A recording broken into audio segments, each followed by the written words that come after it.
देखिए, स्वयं से पूछिए कि जीवन का उद्देश्य क्या है? आपके जीवन का उद्देश्य है क्या?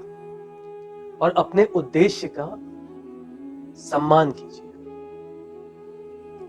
अपने उद्देश्य के बारे में विस्तृत विवेचना करिए स्वयं से। स्वयं से प्रश्न कीजिए कि आपका उद्देश्य सुख है या सुविधा? आप सुख की ओर चलना चाहते हैं या सुविधा की ओर?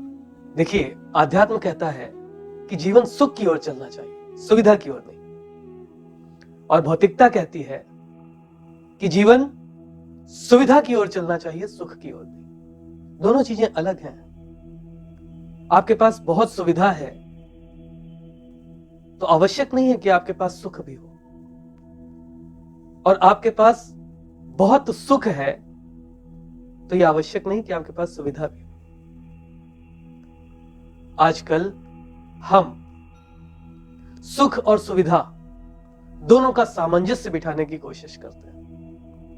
हमें ऐसा लगता है पहले हम अपनी सुविधा के साधन जुटा लें, और जब सुविधा के साधन जुट जाएंगे तो सुख तो अपने आप ही आ जाएगा। लेकिन ऐसा संभव नहीं हो पाता, क्योंकि हम अपनी सुविधा के साधन जुटाते जुटाते ये भूल ही जाते हैं कि हमें इस सुविधा से सुख भी उठाना था। हम ये सोचते हैं कि सुविधा सुख के सीधे समानुपाती होती है।